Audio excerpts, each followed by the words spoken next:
All right, this is no script. We ain't got no cue cards. No music. Hey, yeah, you. Hey, Listen, we done drunk too much. Now we can't film shit. we are. We gonna film it just fine. Cast So aside. welcome to All Podcasts to the It's Side. aside. Oh, All Podcasts aside? Yeah, that's the proper Okay. English way of saying All right. it. Bitch, that's me. All podcasts Welcome aside. to All Podcasts Aside. This is uncut, unfiltered. We ain't got no cue cards. We ain't doing no cutaways. This is gonna be it. Y'all gonna see everything, the behind the scenes, the bloopers. We not cutting shit out. This is what the fuck it is. I'm gonna be honest with y'all. We've been sparing y'all. No, real shit. We want to come and have a real raw conversation aside from the episodes that we put on YouTube where we can really dig deeper into the topic, where we can give you guys some real like conversation that's not going to be, YouTube has specific guidelines and we want to have a long form content that is going to grow with us. But at the same time, we really want y'all to connect with us like for sure. how we usually have our conversations. This is how we always talk. We find it more easier for us to just sit and talk about everything versus trying to, because everything is cookie cutter when we film the episodes. We literally know what we're going to talk about. We debunk everything. We have our cue cards. We have everything to kind of guide the conversation as we go. But I feel like a lot of times when we just having conversations, when it's just me and you, we're a lot more emotionally attached to the conversation. So it makes it a lot easier for us to talk about it because we're just talking from the heart, sort of say, right? So we came up with All Podcasts Aside because there is plenty of fucking episodes that we had where we kind of felt like we were pulling punches. We wasn't really saying what we wanted to feel. We was kind of, in a sense, I wouldn't say like trying to spare people's feelings. I think a lot of times is like when you're doing these episodes and a lot of people don't know what you're talking about. Damn, baddies. My bad. When you're having these conversations and you're talking about something, you don't want anyone to feel like you're attacking them or that you're coming at them, especially because our show is 100% focused on creating that safe space. We are not, Soft but Blunt is, as we always say, it was a safe space that we needed. We are determined that anytime somebody comes in our comment section, reaches out to us, logs in, watches us, that they feel connected to us emotionally, that they feel like their voices are being heard, that they're hearing what we're saying, they're receiving value from it, and that they're not being judged, first and foremost. Right. That's what even prompted the whole first episode in the first place, is the need for vulnerability, transparency, and authenticity. That was the main thing with why we started Soft but Blunt, and we're not moving away from that at all. We didn't want it to just be a conversation, because it's one thing to have a conversation, it's another thing when you're just talking and you don't feel like you're just chatting. Yeah, exactly. You don't feel like you're talking. Then it seems like you're just talking, but you're talking about a whole lot of nothing. Exactly. You know what I mean? And what we found, or what made us create Soft but Blunt in the first place, is because me and my sister, and I'm pretty sure not just me and my sisters, other people too. You've ever just been in a room with your friends and y'all just, the conversation getting heated, you just talking, and you just. It goes on for hours. But a lot of the times with me and my sister, because we have different perspectives on life, I'm more of a logical person. I'm more of the I don't want to say I'm less emotional, because I'm a very emotional person. However, I bring less emotion to most conversations. I bring a lot of logic, and she brings the perspective. And from there, we're able to create a conversation where we be like, damn, if we put this behind the camera, I feel like a lot of people will be able to relate to the stuff that we talk about. So that was the whole being of Soft but Blunt. Soft but Blunt just started in our room doing our makeup, getting out the shower, us sitting on the phone for hours having conversations. And we're like, let's take this and bring it into a platform where other women can feel comfortable. 100% with Soft but Blunt, the number one thing is that we didn't want it to be controversial. We didn't want it to be combative. We didn't want it to be anything where anybody felt like, if I come on this show, they might tell my business, or like it's messy, or absolutely not.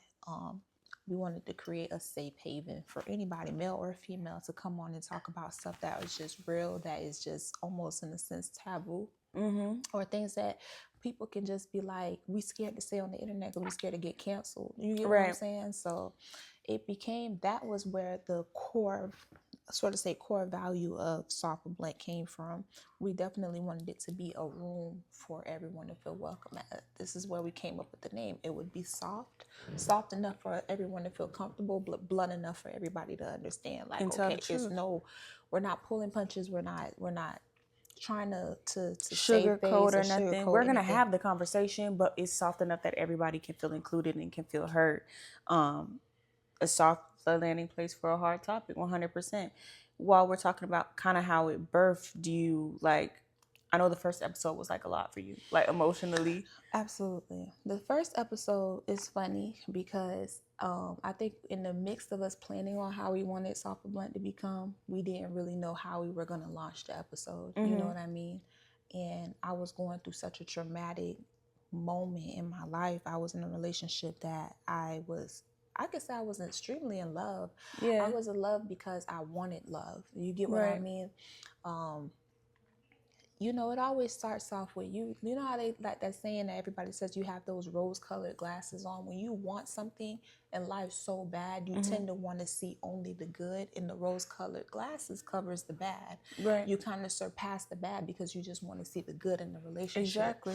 And I think when I got into that relationship, I'm gonna call him Baby Shark because that's what he calls himself. That's what he calls himself. So I can only call him what he calls himself. So when I got in a relationship with Baby Shark, it was like, I wanted that. You feel me? He got me at such a, not necessarily vulnerable, but such a good space in my life. I was working, I'm making good money, I have money in the bank, my credit score is high. I feel like the only missing piece in my life at that moment was a significant other. Right, a relationship. Right. So, you know, this has been conversations that we had before, right before I even met Baby Shark. I think my main goal was Daphne. I was like, yo, you know, I got this good job, I'm doing good, I have money, I have saved. I want that. I want a relationship. I want my own man, because I had some dogs in my corner. You get what I'm saying? But at the same time, I wanted what was mine. You feel me? Something that, you know, I could wake up next to every morning or go to sleep to every night. So I think that Baby Shark caught me at a moment in my life where it was just like, that's what I wanted. So when I came into the relationship, I came in very genuine, very vulnerable, very ready. I think anybody at that moment that wanted the same thing as me, even if it wasn't him, would have gotten me at such a good space in my life. So it wasn't him specifically, but the concept of him, a concept of a person that was yours and that you were aligned with 100%. Is what I wanted.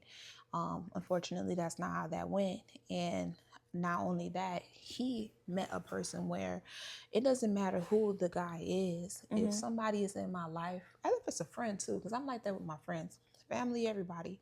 When I meet you, I try to find the good in you and I try to see how I can multiply it. So as soon as I got with him, I was like, okay, I'm already set. I'm not with you because I need you. I'm with you because I want to be with you. So let me see how I can get you in my space and we can grow from there. So I'm on the internet, I'm bragging, I'm boasting, I'm posting this man, I'm being vulnerable with him, I'm open with him. And it's like, when shit started to hit the ceiling fan, and it's like, I seen a post on TikTok where this lady was talking about how sometimes when you're a full cup and you meet a man who's half a cup, I don't know if you, I think you might have I was the one that sent it to you, this post. It was very emotional to me. I kind of got a little emotional watching it because it reflected so much with where I was. I was a full cup. I was really at my peak in life. You feel and you me? met somebody who was a half a cup. Who was a half a cup. And I started pouring into him. I'm on the internet, I'm posting you. You talking about you want to get into different fields. I'm financing it. You get what I'm saying? I'm doing everything to get you on my level, to get you at where I'm at in life, so that you don't feel less than, because nobody wants to feel like they're in a relationship with somebody and they're not at their full potential. Yeah. So as I'm taking out of my cup to pour into his cup, just like the lady was talking about on TikTok, your cup is going down. My cup is going down. My finances is not where they need to be. My mental health is not where it needs to be. I'm at a disarray because I'm kind of doing it in hopes that, you know, we can, okay, even if I'm taking out of him to pour in, even if I'm taking from me and I'm pouring into him, eventually he's going to be full and pour back into you, and we can both be even. No. And I think that a lot of time as women, we need to just kind of be careful about when we're going into different pedestals in life and when we're going into different phases in life, that we understand that this is a saying, everybody's heard it. Bigger, higher levels, bigger devils, or however the saying goes. Mm-hmm. When you start to get into your peak in your life, you're more likely to meet more men who are trying to take than you are trying to find men that are trying to build into you, because that's just how, I wouldn't even say that's just how it goes, but that's just how it plays out, because everybody, like my mom used to tell me a long time ago, if they're not helping you, they're hurting you. 100%. I think that's, at this point in my life, that's what I'm trying. So I've gotten out of this relationship that was emotionally taxing for me. I spent a long time, well, I'll say my early 20s, when it was time for me to be having fun and getting to know myself. I was trying so hard to, I met somebody that was not aligned with me. Mm-hmm. He was much older than I was, at least by like a good 7 or 8 years. So he definitely had a lot of sense and experience in relationships, whereas the last relationship I had been in prior to him was my high school sweetheart. I feel like when I got into that relationship with him, I came from a 2-parent household.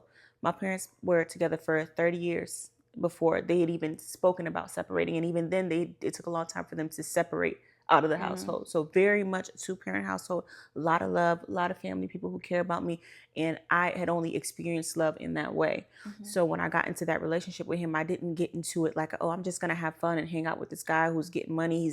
He's starting to become known in his city for whatever it is that he was becoming known for.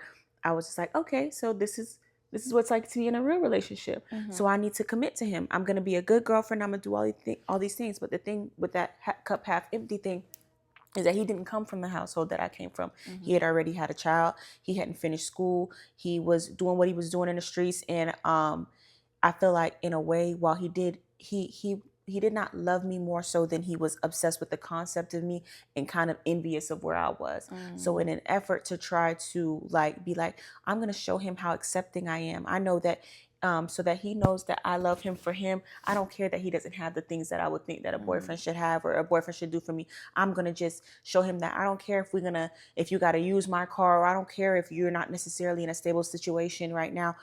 I still love you because I'm trying to show you that I can give you unconditional love. I'm trying to be his mom. And contingent to what you were growing And what I grew we up grew up in in. the same household. We grew up with both parents. We grew up in a loving household. We grew up where people worked hard, where people were, a lot of ambition, where, every one of my mom's kids are doing well, very successfully. Yeah. You get what I'm saying? So we come from parents who held 2 jobs, 3 jobs at one point to keep the household up. So when we get into relationships, sort of say we kind of want to mimic we want it to be an end all be all. End all be all. So I got into that relationship. I spent the early part of my 20s pouring into him.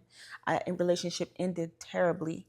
And then I got into the next relationship after him very quickly, which I should not have. I fell in love with a beautiful person, which there was still toxicity there, but at least this person was somebody I know I cared about him. He cared about me. And then shortly after that, he ended up passing away, and I had to heal from that. So it's like, now that I'm now at 29 years old, I'm finally alone. Up between my early 20s and now, all I've ever done was be attached to another person. All I've ever known is how to show love to another person. Now I'm trying to learn how to love myself. I'm battling the fact that I feel like I'm running out of time. I feel like social media is telling me, oh, you're about to hit the wall. So you need to figure out what you want. But first of all, if we're being completely honest, I don't know how to date. I've always just been in relationships. So I'm trying to learn how to date. I'm dating myself. Now I'm also kind of resentful of love. Love has only ever burned me up until now. So now I want to know, it's like, I'm finally at peace. I'm stable in my life. I'm stable in my job. I have an amazing career. I make money and I'm checking all the boxes, but it's just like, do I really want to open myself up to that type of hurt? I look at the relationship that you were in as my sister, the conversations we have had, and it makes me scared. It does, because I look at you who came in completely at 100%. You came in open and vulnerable with an open heart, and it cost you a lot. It costs you a lot. I don't know if I'm willing to make that risk. It caused me a mental burden, a monetary burden, an emotional burden, because of the, like you said, the background that we came from. We've learned to, even with my parents, we've always seen them pour into one another. So we jump into every relationship thinking that that's how it goes. But I think with me, not even to kind of veer off what you were saying, but with me, I think it's just me wanting. I think I've learned from that relationship is not to want so much, and just to so much just like let it come to me. I feel like when we get into a phase in life where we constantly want, we're kind of telling the universe we want, but we're not telling the universe what kind of people that we want. So they just kind of send whatever. Okay, so it's like you want a man, so I'm just gonna give you a man. Yeah. You never You didn't said say you wanted the right a man. right man, or the good man, or a loving man, or equally yoked man. You said you wanted a man. And here you go. So to debunk a little bit more into episode 1, which is, you know, we've already spoken about how we thought about how we wanted Soft but Blunt to be. Yeah. How we went into the initial first episode, which wasn't even really an episode. It was a live. It was a live. Yeah. So it was crazy because even with the live, I pulled a lot of punches. Yeah. I pulled a lot of punches. I didn't go into how bad the situation was, or how manipulative the situation, how how it was really being with him, because after that camera cut off, I still was staying with this man. Yeah. I still was staying with this man. Yeah, I might have took This a is trip your real life. Yeah, it's my real life. I got on live and opened up and still honestly, like I said, I pulled punches. I didn't even really get into the relationship because I knew that after these cameras cut out, I still had to go back to home to this person. You get what I'm saying? And now live with that for the rest of my life. So the episode 1 was not only about what I did on Facebook or going like, you know, crashing out on Facebook, how they were saying. I made it an episode that was not only about it being an open space for me to talk about what happened, but to talk about being in a relationship with a narcissistic man. I spoke about my past relationships with my child's father and how that was. You know what I'm saying? I used Soft but Blunt as a space for me to open up about who I was. It was just what we always spoke about, it being that. You know what I mean? Exactly. In the midst of that, we wanted to bring in. We not only wanted to have that conversation because it wasn't just happening to you. Whether or not anybody on the live was willing to admit it or not, there were a lot of people behind the scenes that were writing us after the episode had aired and were voicing their opinions like, damn, I'm going through this too, and hold your head up, and giving us encouragement, as well as being like, I feel you. This episode was healing for me. We wanted to also bring in the therapist to be like, these are some characteristics that you should be looking for in a man. These are some things that, you know, like, just try to educate. You know what I mean? Absolutely. Yeah, we did pull punches a lot. And I feel like when you're vulnerable like that on the internet, you do open yourself up to a lot of opinions. I feel like there were good opinions, there were a lot of people who felt like they were on their high horse. Stranger in my house. Stranger in your house. Or people who felt like they knew you better than you knew yourself, or had an idea of who they thought that you were. And so because what was happening. Do the girls not know boundaries? Do the girls not know boundaries? Crazy. Like, do we really want to get that shady? Because I can really get that shady. Girl, we can. Yeah. Because this is what it is. But I feel like like you said, it opened the door to a lot of opinions, especially coming from people that really don't have a leg to stand on. Honestly. Let's be genuinely clear. Yeah. So, like I was saying, Soft but Blunt, we decided what we wanted the show to be. We never really took the first initiative of really starting the show. Of what the podcast would be, right? And it's funny how we came about with the first episode, even the whole crash out itself. After I went to Facebook and opened up about our relationship, because it was never a direct attack on him. I feel like you were just venting. I was venting. I was on Facebook venting. If anything, I took a lot of accountability under that post, where it was just like, okay, this is what he's putting me through, and this is the reason why he's putting me through it at this point. You know what I'm saying? He had even told me before I even put all that stuff on Facebook, well, I'm gonna post all of our nudes on Facebook, and I'm gonna expose you, and I'm gonna tell the world of who you truly are. Yeah. You get what I'm saying? This is coming from somebody that for the past year, I've been building you up. I've never spoke nothing but highly of you. Right. You get what I'm saying? Even with all of this trauma that you was putting me through in the background, I never went to the internet to bash you. So, okay, you want to put it out on the table? I was like, okay, I'm going to beat you to it. I'm going to beat you to it. That's how the Facebook post went about. I went and I just exposed my own self before he can get an opportunity to try to paint this narrative about me on the internet. I was like, you know what? I'm just going to lay it all out, and I'm going to let the world depict what really happened. But he took that as bashing because he's the kind of person who needs desperately to be approved by his peers. He cares about what other people think. So he took that as a direct attack. it went from me exposing myself to him like, oh, she's jealous, she's insecure, she's this, she's that. Like, come on now. I like to say I'm a fairly strong woman. You get what I'm saying? I've done a lot of things. I've traveled the world. I've had a successful business. You know what I'm saying? I'm a terrific mother. You get what I'm saying? You didn't meet me.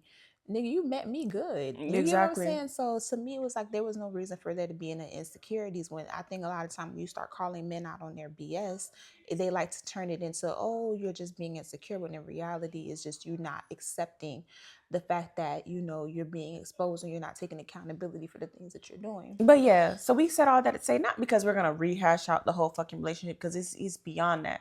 The whole point of us coming to now is to give some background information into, if was there anything on that episode that you feel like you didn't say that you would like really like to say? You said you pulled some punches. Is there something that you could think of that'd be like, first of all, let's clear this up now that you've seen the response that you got after the live went like viral? I think it went. The only thing is I probably would have pulled back a little bit with telling a lot of my business. I don't regret it, but I just kind of feel like I wouldn't even say take it back, because I opened up my business, it allowed a lot of women and men to be vulnerable with me with their personal business. Like we said, we got a lot of feedback from Soft but Blunt after that episode, where people are writing me like, hey, I'm going through the exact same thing right now. It's crazy that you're experiencing this. A lot of women who are going through narcissistic relationships reached out to me, and they were just like, hey, I'm thinking about taking therapy. I heard a lot what you were saying and whatnot. So I wouldn't even say that I would take anything back, honestly. Punches would have been to like, explain it a little bit more, but I kind of feel like I don't really owe a lot of the women that were chiming in on our relationship any exposure, honestly, because it's like I said all the time, comparing apples to oranges. Like, I'm not arguing with a bitch who polish over polish. So many bitches wanted to see that. So many bitches wanted to see that. Girl, I mean, I don't know your personal name, like business as far as address. Like, yeah. It was people like, oh, a man to tell you the sky is blue, and you'll believe. Girl, like, you know what I'm saying? A lot of people was just like acting as if this is not something that they ever experienced in life. And I'm somebody I've experienced some of the finer things in life. I've been flown out. I've gotten bags. I've gotten like money. You're not talking to no little fish, like no bozo ass bitch that's just falling for anything. I was in a relationship with someone that I thought I was in love with and that I saw a future with. Absolutely. There's nothing wrong with what happened. Ain't nothing wrong with me. Exactly. I wasn't the issue here. Yeah, exactly. So I feel like a lot of bitches was like, oh, how could you not? How could you not? Bitches, y'all are eating shit. Like, there's no one here who has a leg to stand on. If you've got on that live and was on some shady shit, you're just a bum ass bitch. Period. Reality. You're just a bum ass bitch. Because I don't know none of y'all hoes that are in a healthy, happy fucking relationship. If you are, please feel free to check me. But at the end of the day, all of y'all, if you're in a happy relationship, then I'm sure you know that you're in a happy relationship because you've been in a bad one. Absolutely. It takes you going through a severe situation with somebody for you to be like, oh yeah, now I got a man. Nobody here is living a life above. No one's above. Nobody's above the and program. That's what episode 1, you could say episode 1, live 1 was about, bitch, I'm going to put it all on Front Street. And we was hoping that it was going to bring some healing. And while it did, I really thought that it was just very, like, it was just blew my mind that so many bitches, I didn't realize we had so many perfect bitches in Tampa. I didn't know that.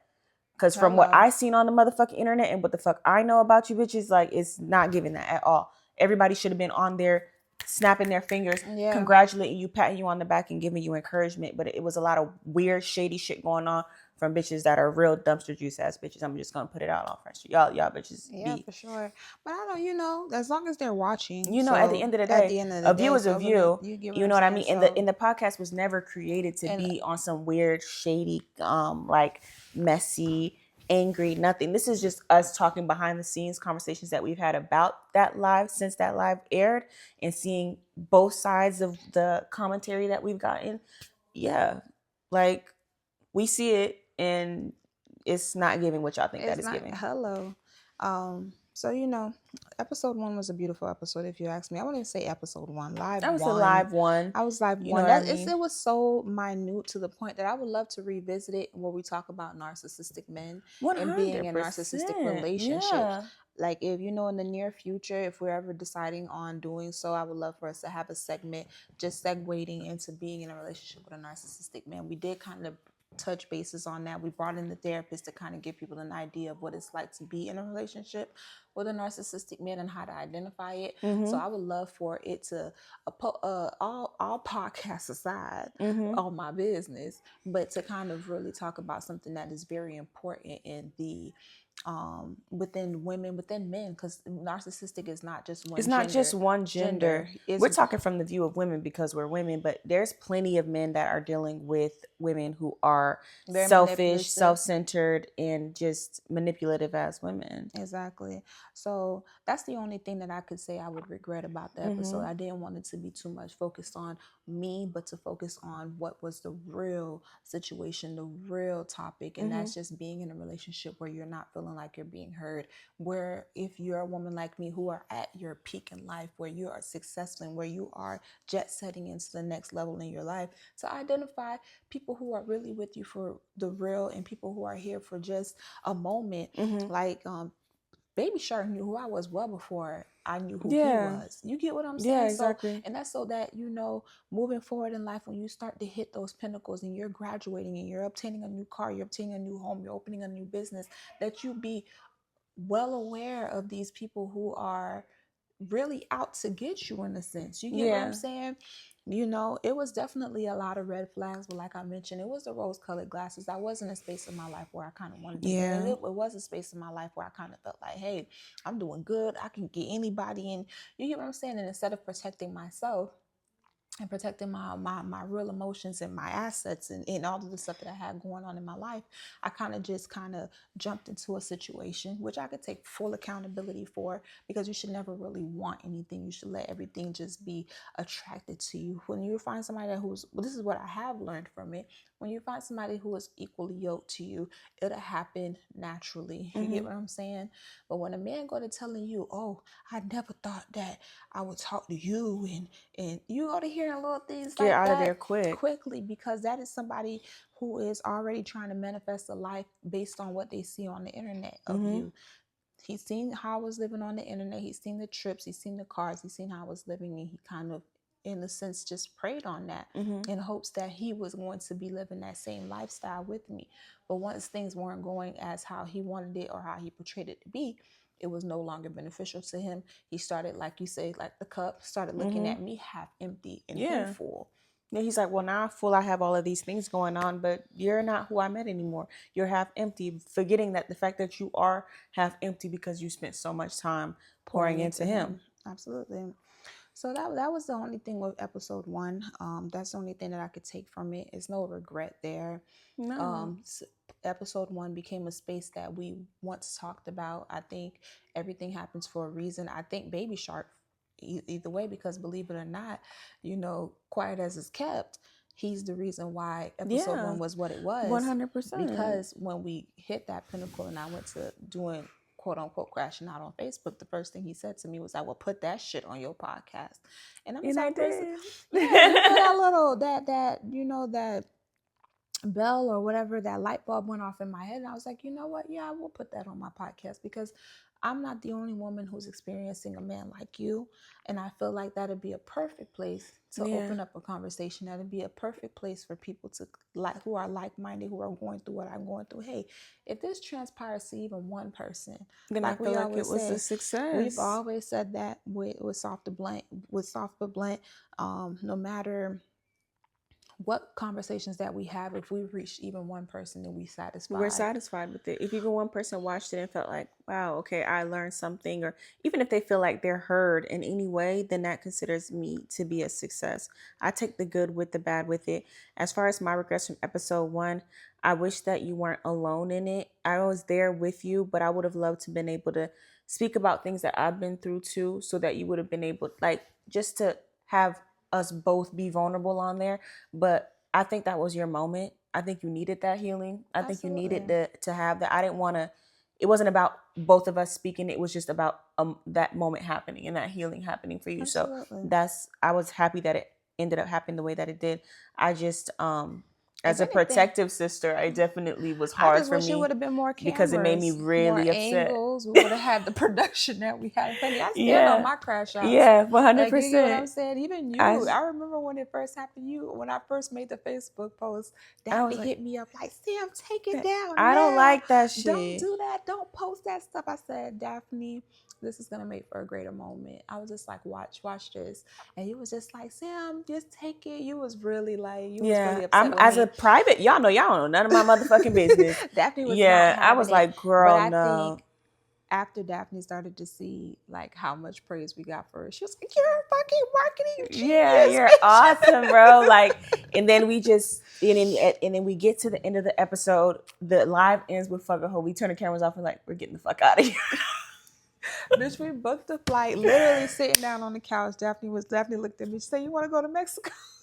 Let's go to bitch. Let's get the fuck out of here." First class flight to Mexico, and went straight to the fucking Ritz, and was like, "Yeah, we're getting the fuck out of here because this city is about to be really lit for us." What? I couldn't even get on the internet, and it seems like after the cameras went off the next day, we were getting people making little shady posts. Girl, all podcasts aside, yeah, your bitches are so girls tired. Understand boundaries. I hope y'all know how tired y'all. Man, I had a laugh. I had a good time laughing about that. I'm not gonna lie. You gotta look at the mouth from the people that it's coming from. You gotta really look at the grills of the bitches that's saying this shit. You bitches are very tired. No shade. You just are very much tired. We're living a completely different life. My reality is so far removed from y'all reality. I am just in a completely different space. There's really nothing. Even my worstest moments is better than the lifestyle that y'all bitch, even when I'm dragging on my fucking knees, if I had to switch shoes with you bitches, I would jump off a building. Okay? Like, my reality is so far fucking removed. And that's not to say that I'm better. It's just to say that my energy is different. That too, but my energy is different. I've come and seen so much of life that I've come from such a place of love. When I see people who spend their time trying to put out hate, shade, and pettiness, that shit is so low vibrational to me. You are such a dark-spirited person. They couldn't wait. Like, it's just like, it was like they beasting for it. I think the thing about it is like I said, I praised him so much on the internet. So when shit hit the ceiling fan, it was like an aha moment for I mean, you're very private. Outside of that relationship, what the fuck were you really speaking about? No one knew your personal business unless you put them in it. Yeah, exactly. So to me, it's like it was an aha moment for them. So it was just like, oh. Mm-hmm. Yeah, exactly. She's falling off her pedestal. I think I killed that. I think I carried myself very. And girl, I was ready. I had people hitting me up like, Sam, I thought you was gonna start crying. Bitch, if she would have started crying, I would have knocked all that shit over. Bitch, we're not doing that. But I think I was just so like, I'm somebody that I wanted to protect my name. I wanted to protect who I am as a woman. I know who I am. And that's another reason why I think a lot of people was easy for them to relate to me is because I kept it so real and so raw on that live that a lot of people was like, you couldn't help but to be like, the real recognize real every time. At the end of the day. So I feel like a lot of women were just like, I could definitely feel where she's coming from. So yeah, I don't regret shit from episode 1.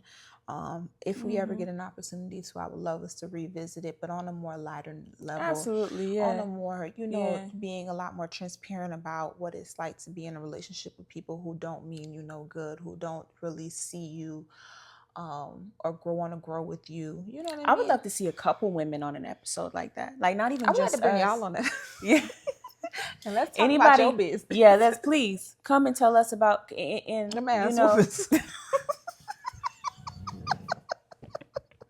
we're gonna leave you alone, girl. We gonna let it go. But I promise I would have choked if I didn't say something about that. But I would love to see a lot of different women come on and show their different perspectives. Man, it's so many women that are looking for a fucking tribe, that are looking for a community, that want to have their voices heard, but they're scared because everybody on the fucking internet is so fucking perfect. And so they're like, how the fuck? I don't want to sound like I'm dumb. I don't want to say that I was fooled or that I was manipulated. But we are human.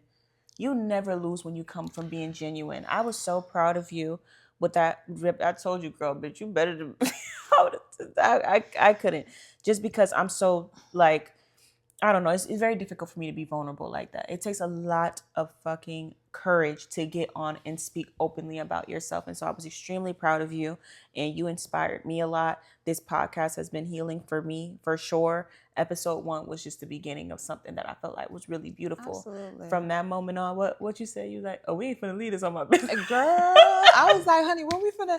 I think what we did, we filmed episode 1 in October of 2025. We didn't film episode 2 until like what?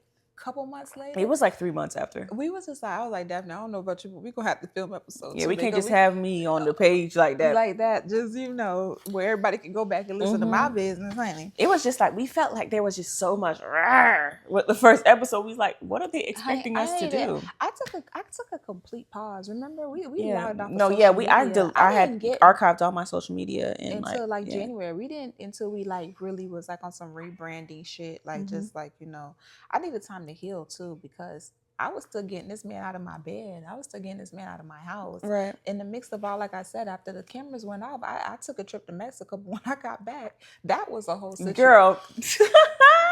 That was a whole situation. Such a bitch. Oh girl, my I was God. in a lesbian relationship. Baby Shark is the perfect name. Like Baby Shark. I was in a lesbian relationship and I didn't even know it. So I think the thing about it is that after all of that, it was still a whole fiasco going on. And I was just like, you know what? I just need to take a hard reset. It's just too much eyes, girl. My views was up. Y'all was on 10, looking, watching. You know what I mean? So I just want to praise a lot of people like celebrities. Like, mind you, we're not even even people was on the live saying I'm a social. We don't get into that. I got fucking. We were just having a very rough year. No, episode 2 was definitely about you're not a hoe. It was another live. Oh, that was episode 3 where I was getting canceled. But we'll get into that. We'll get into episode 2 because episode 2, I won't lie, that's something I definitely want to reshoot. I want to redo that.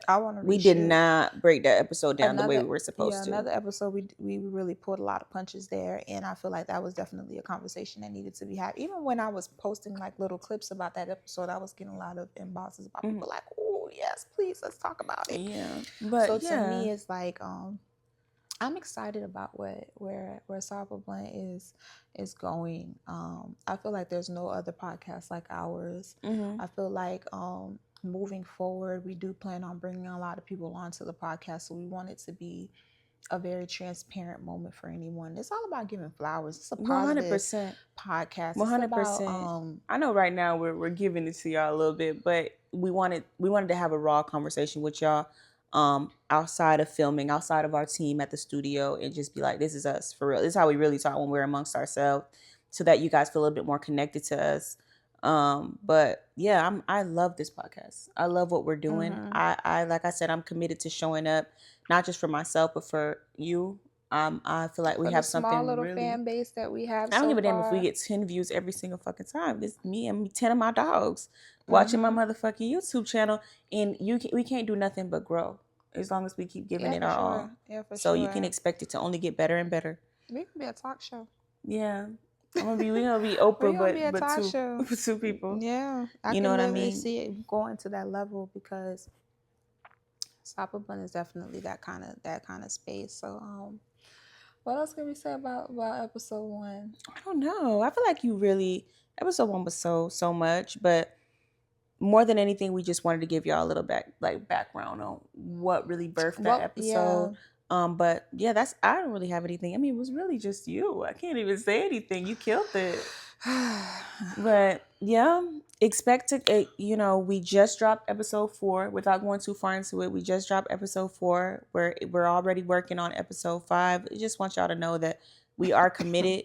And we just appreciate so much. For those of you that are supporting from a genuine place, you can continue to anticipate that we're going to keep putting out content. This shit ain't going to stop. So, yeah, for sure. Just, come along for the ride. I feel like it's open. Comment. Let us know. Tell us what we could do better. Yes, please. tell us conversations that, hey, like we won't expose, we won't tell. You know what I'm saying? Let us know what we want to talk about. We wanted to get into topics about father-daughter relationships, about son and mother relationships. Oh my God, son and mom relationships. I think we have an episode coming up about it's not the kids, it's the chaos. About women with multiple children, with multiple baby daddies, or women baby with dads no and children. multiple maybe moms, and what happens when they're trying to date out, and how it feels dating when you don't have kids versus when you do, how the playing field changes. Parents who have lost children, parents who have lost their fathers. Yeah. So this is that space. So I guess this is a wrap for all podcasts aside. All podcasts Hopefully aside. you guys kind of got something from this. I definitely wanted to touch bases on that. I feel like if we ever do circle back around, I would love to retouch that topic on a more lighter note, where we can be a lot more open. Thank you guys. Let's cheers to the end of our first all podcast aside. To green skies and blue grass. Bye.